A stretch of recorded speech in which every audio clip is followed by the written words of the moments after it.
ব্রাহ্মণবাড়িয়ার বিজয়নগর উপজেলায় অতিরিক্ত মদ পানে অসুস্থ হয়ে চিকিৎসাধীন অবস্থায় দুজনের মৃত্যু হয়েছে। ওয়ালটন এখন দেশের সীমানা পেরিয়ে পৌঁছে গিয়েছে 50টিরও বেশি দেশে। ওয়ালটন, ঘরে ঘরে বিশ্বজুড়ে। শনিবার ব্রাহ্মণবাড়িয়া শহরের একটি বেসরকারি ক্লিনিকে চিকিৎসাধীন অবস্থায় তারা মৃত্যুবরণ করেন। মারা যাওয়া দুজন হলেন উপজেলার মির্জাপুর গ্রামের মৃত কোকিল মালাকারের ছেলে শ্রীনিবাস মালাকার এবং একই গ্রামের সুধা দাসের ছেলে সৌরভ দাস। আশঙ্কাজনক অবস্থায় আরও 3 জন হাসপাতালে ভর্তি রয়েছে। বিজয়নগর থানার অফিসার ইনচার্জ মোহাম্মদ শহীদুল ইসলাম সরেজমিনে গিয়ে তিনি জানান, বৃহস্পতিবার রাতে তারা দুজন অতিরিক্ত মদ পান করে অসুস্থ হয়ে পড়েন। পরে তাদের ব্রাহ্মণবাড়িয়া শহরের বেসরকারি লাইফ কেয়ার হাসপাতালে ভর্তি করা হয়। চিকিৎসাধীন অবস্থায় শনিবার তারা মারা যান। মৃতদের মরদেহ ময়নাতদন্তের জন্য জেলা সদর হাসপাতালের মর্গে পাঠানো হয়েছে।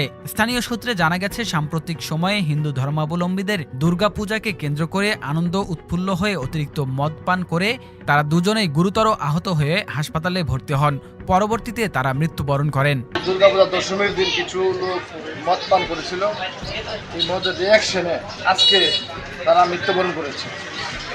ওয়ালটন এখন দেশের সীমানা পেরিয়ে পৌঁছে গিয়েছে 50টিরও বেশি দেশে। ওয়ালটন, ঘরে ঘরে বিশ্বজুড়ে।